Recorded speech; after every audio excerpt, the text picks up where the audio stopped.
Okay, so in this problem, we're asked to use the epsilon-delta proof to show that the limit as x approaches 5 of x squared minus 7 is equal to 18.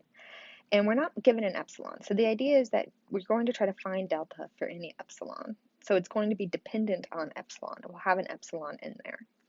And the hint that we're given in the homework assignment is that since x is close to 5, right, x is getting very close to 5, we'll know that we can just assume that delta is smaller than 1, so that x is between 4 and 6, which means x plus 5 is between 9 and 11.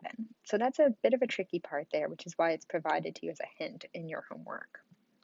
Okay, if we try to draw a picture of what this looks like a parabola that's up here, popped up at 7, right?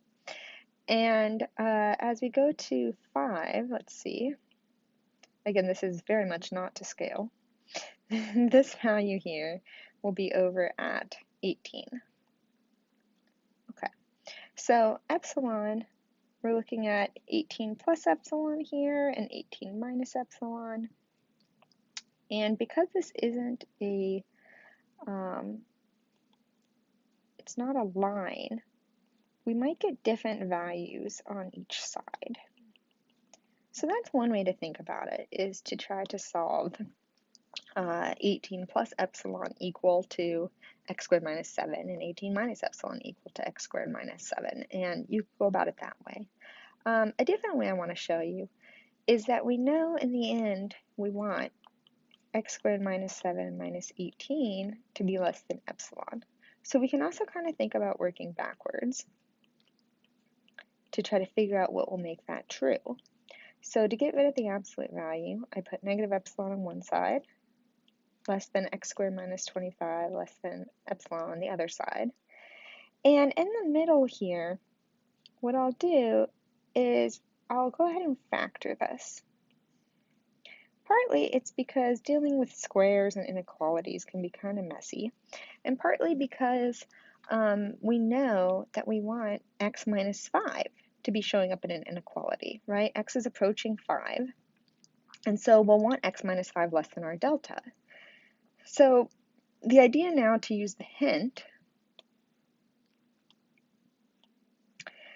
is that we can say, well, okay, x plus 5 is less than 11, so this will be less than 11 epsilon.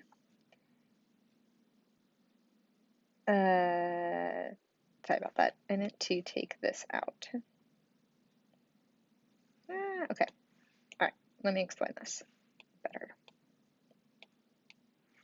Okay, so x plus 5 is less than 11, so this thing here, x plus minus 5, x plus 5, will be less than x minus 5 times 11, less than epsilon.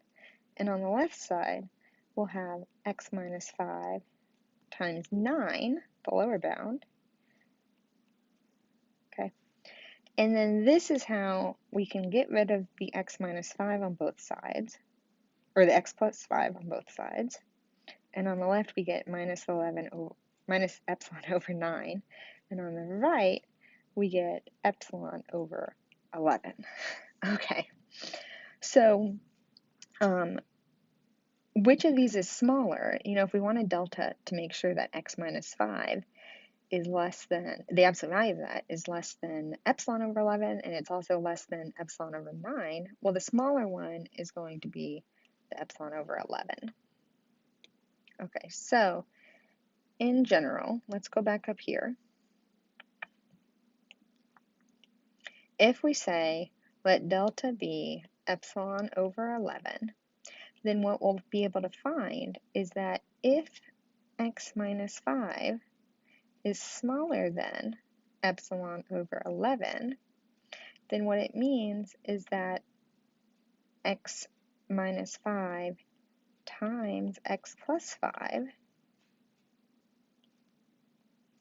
is going to be smaller than epsilon over 11 times 11.